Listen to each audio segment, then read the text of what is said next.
మరో breaking news అంతోంది మనకి. ఆగి ఉన్న టిప్పర్ను ఆర్టీసీ బస్ ఢీకొట్టింది. ఇక ఈ ప్రమాదంలో 3 మృతి చెందారు. ఇక 7గురికి తీవ్ర గాయాలయ్యాయి. క్షతగాత్రులను ఆసుపత్రికి తరలించారు. విశాఖ గాజువాకలో ఈ ఘోర రోడ్డు ప్రమాదం జరిగింది. బస్సు రాజమండ్రి నుంచి పార్వతీపురం వెళ్తుండగా ఈ ఘటన చోటు చేసుకుంది.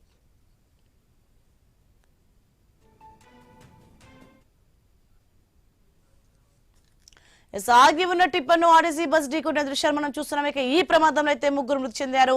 7గురికి తీవ్ర గాయాలైనట్లుగా తెలుస్తోంది. క్షతగాత్రులను ఆసుపత్రికి తరలించారు. వెంటనే ఇక విశాఖ గాజువాకలో ఈ ఘోర రోడ్డు ప్రమాదం జరిగింది. బస్సు రాజమండ్రి నుంచి పార్వతీపురం వెళ్తుండగా ఈ ఘటన చోటు చేసుకుంది.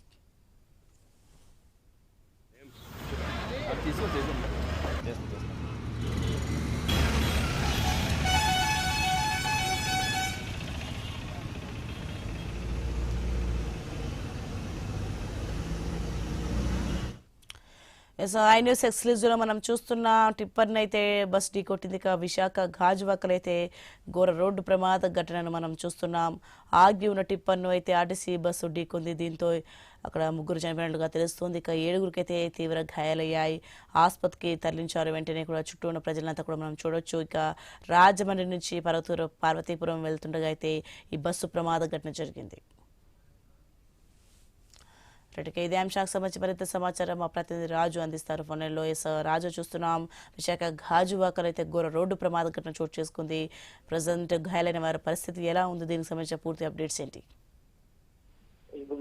ఏదైతే తెల్లవారుజామున జరిగినటువంటి ప్రమాదం కావడంతో రోడ్డు అంతా కూడా ఖాళీగా ఉన్నప్పటికీ కూడా ఎదురుగా ఉన్నటువంటి వెళ్తున్న లారీ టైర్ చక్రం పేలిపోవడంతో ఒకసారిగా లారీ ఆగింది. ఆ లారీ ఆగిన సమయంలోనే అప్పటికే వెనకగా వేగంగా వస్తున్నటువంటి రాజమండ్రి నుంచి పార్వతీపురం వెళ్తున్నటువంటి ఏపీఎస్ఆర్టీసీ అల్ట్రా డీలక్స్ బస్సు అయితే ఆ లారీని అయితే గుద్దుకోవడం జరిగింది. ఇందులో బస్సు అయితే నుజ్జు అయినప్పటికీ ఇందులో ప్రయాణిస్తున్నటువంటి 2 మహిళా ప్రయాణికులు, ఒక అసిస్టెంట్ డ్రైవర్ కూడా 3 కూడా మృతి చెందడం జరిగింది. వాళ్ళని ట్రాఫిక్ పోలీసులు అయితే ఆసుపత్రికి తరలించడం జరిగింది పోస్ట్ మార్టం నిమిత్తం. అదే నేపథ్యంలో ఈ బస్సులో ప్రయాణిస్తున్నటువంటి మరో 10 మంది వరకు కూడా గాయాలయ్యాయి. వాళ్ళందరినీ కూడా స్థానిక ఆసుపత్రికి అయితే తరలించి చికిత్స అందిస్తున్న పరిస్థితి కనిపిస్తుంది. ప్రస్తుతం ఈ ఘటనతో ఒక్కసారిగా శ్రీనగర్ ప్రాంత వాసులందరూ కూడా ఉలిక్కిపడ్డారని చెప్పుకోవచ్చు. అత్యంత వేగంగా వస్తున్నటువంటి ఈ బస్సు ఏదైతే ఉందో అది ముందు ఉన్నటువంటి లారీని ఢీకొనడంతో ప్రమాదం జరిగిందని చెప్పి స్థానికులు చెప్తున్నారు. దాంతో ట్రాఫిక్ పోలీసులు,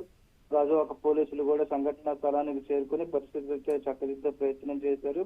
ఈ మృతి చెందినటువంటి మృతదేహాల యొక్క పూర్తి వివరాలు అయితే తెలియాల్సి ఉంది. దానికోసం అధికారులు అయితే చర్యలు చేపడుతున్న పరిస్థితి ఉంది. అయితే రాజమండ్రి నుంచి పార్వతీపురం వెళ్తున్నటువంటి బస్సు తెల్లవారుజామున గాజువాక శ్రీనగర్ దగ్గరికి వచ్చేసరికి అయితే ప్రమాదం చోటు చేసుకుంది. ఇందులో చాలా వరకు మంది కూడా విశాఖపట్నంలో దిగిపోయే వాళ్ళే ఉంటారు ఎక్కువగా. అయితే ఈ మృతులు కూడా విశాఖకు చెందినటువంటి వారే ఉండొచ్చు అని చెప్పి అయితే స్థానికులు అనుమానం వ్యక్తం చేస్తున్నారు. తెల్లవారుజామున విశాఖ వాసులను అయితే ఒక్కసారిగా ఉలికిపాటు గురి చేసిందని చెప్పుకోవచ్చు ఈ సంఘటన. దీంతో ఈ సంఘటనకు సంబంధించి కూడా పూర్తి వివరాలు అయితే అధికారులు, ఆర్టీసీ అధికారులు కూడా సంఘటన స్థలానికి రావడం జరిగింది. ఆ ప్రమాదానికి కారణాన్ని కూడా విశ్లేషణ చేస్తున్న పరిస్థితి అయితే కనిపిస్తుంది. అదేవిధంగా పోలీసులు కూడా కేసు నమోదు చేసి దర్యాప్తు చేస్తున్న పరిస్థితి అయితే కనిపిస్తుంది. రాజు, మరి ప్రమాద ఘటనకు సంబంధించి చూసుకుంటే డ్రైవర్ నిర్లక్ష్యం అనుకోవచ్చా? అండ్ అలాగే టిప్పర్లో ఉన్న డ్రైవర్ ఏమైపోయాడు? ఇంకా ఆర్టీసీ బస్సు డ్రైవర్ పరిస్థితి ఎలా ఉంది? ఏంటి అసలు? వాస్తవంగా ప్రమాదం జరిగిన విధానాన్ని చూసుకుంటే ముందు వెళ్తున్నటువంటి టిప్పర్ లారీ టైర్ పేలిపోవడంతో ఒక్కసారిగా రోడ్డు మధ్యలో ఈ బస్సు లారీ అయితే ఆగిపోయినట్టుగా తెలుస్తుంది. అదే సమయంలో వెనక నుంచి వస్తున్నటువంటి ఆర్టీసీ బస్సు వేగంగా వచ్చి ఈ అనుకోని లారీ ఆగుతుంది అనే తెలియని విషయంలో నేపథ్యంలోనే నేరుగా వచ్చి గుద్దినట్టుగా తెలుస్తుంది. దీనికి టిప్పర్ లారీ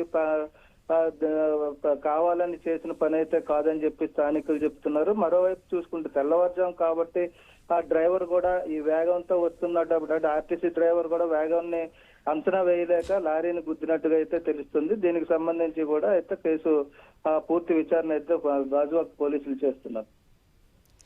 ప్రెజెంట్ సిచ్యువేషన్ అంటే గాయాలైన వాళ్ళ పరిస్థితి ఎలా ఉంది? వాళ్ళందరూ కూడా ఏమంటున్నారు? గాయాలైన వారైతే మాట్లాడడం లేదు. ప్రస్తుతానికి వాళ్ళందరూ హాస్పిటల్లో చికిత్స పొందుతున్నారు. అదేవిధంగా మిగతా ప్రయాణికులు అయితే వేరే బస్సులో ఎక్కించి తరలించడం జరిగింది. వాళ్ళ గమ్యస్థానాలకు అయితే తరలించడం జరిగింది. ముఖ్యంగా ఈ ప్రమాదంలో 3 అయితే మృతి చెందారు. వాళ్ళ మృతుల తాలూకా వివరాలు అయితే తెలియాల్సి ఉంది. ఆ దిశగా పోలీసులు కూడా వివరాలు అయితే సేకరిస్తున్న పరిస్థితి ఉంది.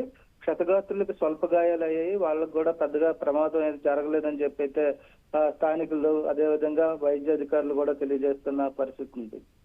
Right, thanks for information Raju.